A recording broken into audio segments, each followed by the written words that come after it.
This is Believers Talk Show. Don't forget to like, subscribe, and share our conversations.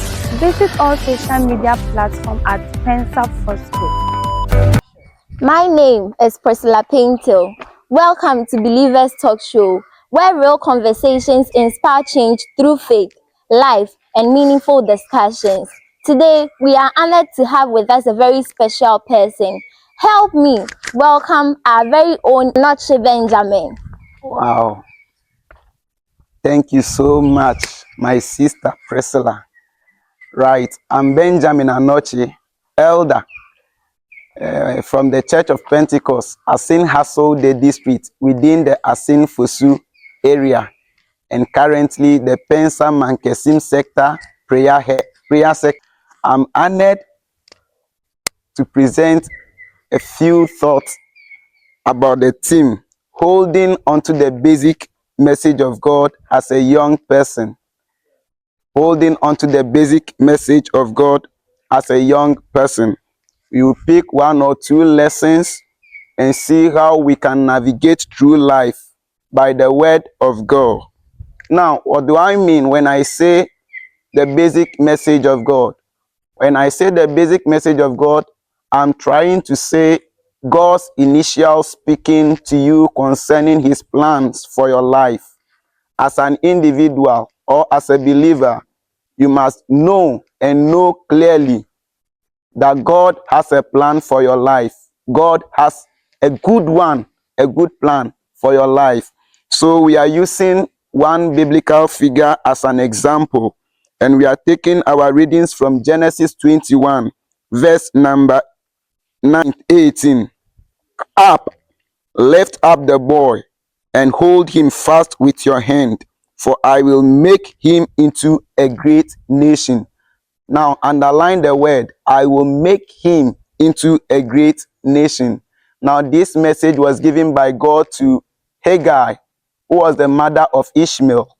Hagar and Abraham came together and gave birth to Ishmael. So, because this child was not the original plan of God for Abraham, God allowed Sarah to convince Abraham to let Ishmael go away from them, so that there will not be any strife among or between Ishmael and Isaac. So when Hagar left, he went with provisions Abraham gave her. They went into a wilderness and they wandered over there. They ran out of everything that they had at the time. So at a point in time, Hagar became discouraged. She lost hope and all other things, to the extent that she threw the guy away and sat somewhere in a hopeless situation, waiting for the guy to die. But at that moment, God came in just to remind Hagar again that God, I have a plan for Ishmael. And that plan was to make him into what? A great nation. This plan was initially communicated to Abraham before Hagar left there. But I don't know whether Hagar was aware of the plan or not. But when she became discouraged, not knowing what actually was God's intent concerning the child, Hagar became hopeless. Hagar became discouraged to the extent that she abandoned the boy. So God came in and called her that, Hagar, I have said something concerning this guy, that I will make him into a great nation. So therefore now, rise up from your hopeless situation and uphold the guy with your hands, for I, God, will make him into a great nation. Now, let us know that the guy Ishmael was given birth to out of wedlock. But this same guy, God had a plan concerning his life. So when you are born again, when you are a believer, you've become a child of God. And as a child of God, God has a plan for your life. God has a good intent for your life. And you must know all these things so that you'll be able to what? Navigate through life meaningfully. If you lack knowledge about God's plan concerning your life, you will become discouraged.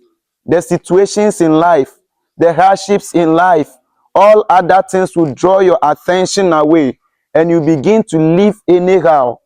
You begin to what? Live anyhow.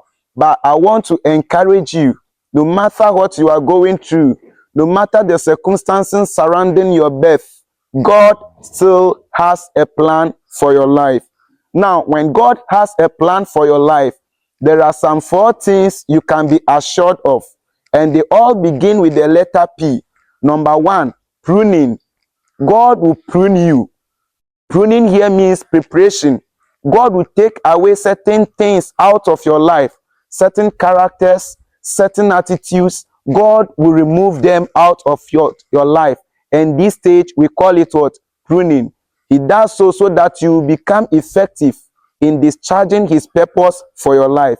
The second thing that God will do for you is that he will provide for you. In life, we all depend on God.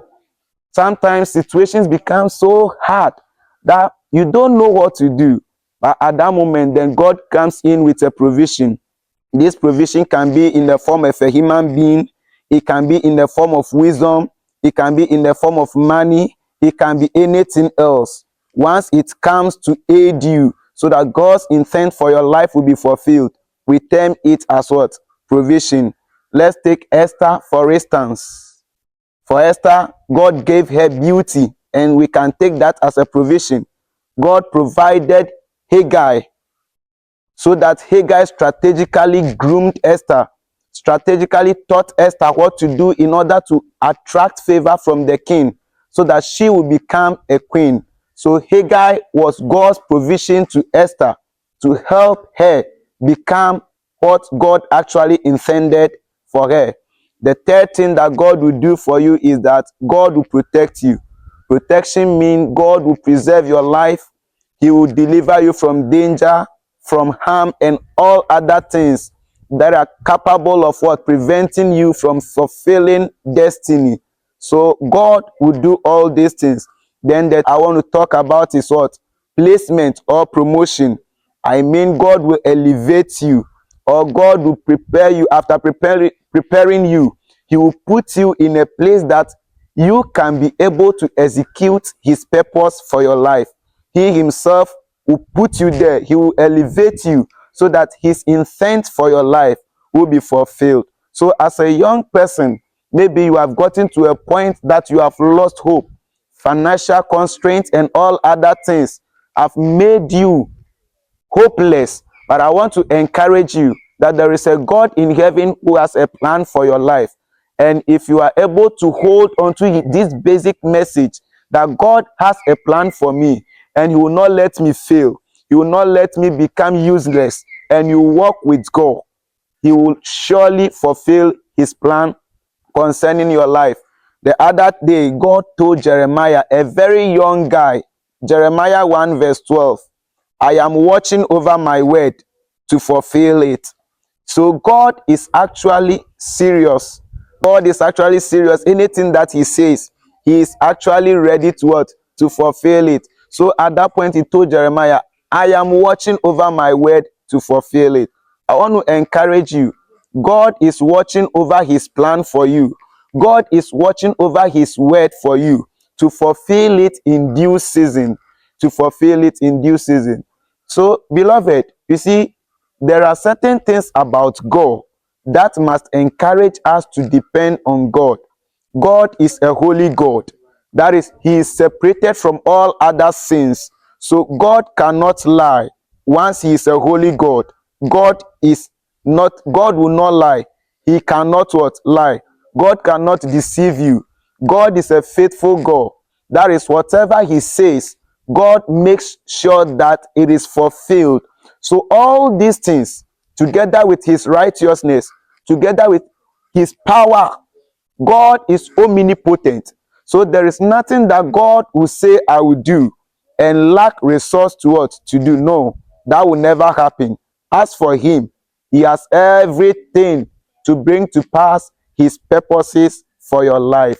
So I want you listening to me at this moment, trust in God, to come to terms that Once God has created me, He has a plan for my life, and He will not let me fail.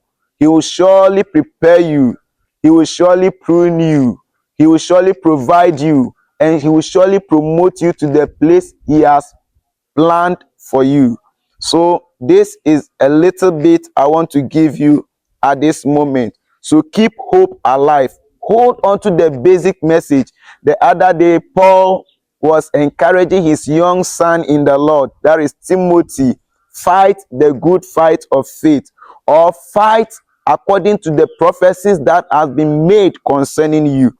Actually, as I speak to you now, maybe you may have heard a prophecy concerning your life. Maybe you may have dreamed a dream. You may have had a dream that God was actually trying to use you to do certain things. But as at now, you are not seeing nothing that is giving you hope that they will come to pass. But I want to encourage you, no matter what, once God has said it in due season, He will actually what? Fulfill it. All you need to do is to walk with God step by step. Keep yourself away from sin. Give yourself wholly to God. Devote yourself to your daily devotion. Develop a prayer life and live a life that is pleasing before God. And in due time, whatever God has said concerning you will surely come to pass. God bless you for listening to this. This is Believers Talk Show. Don't forget to like, subscribe, and share our conversation. Visit all social media platforms at PENSA FOSCO.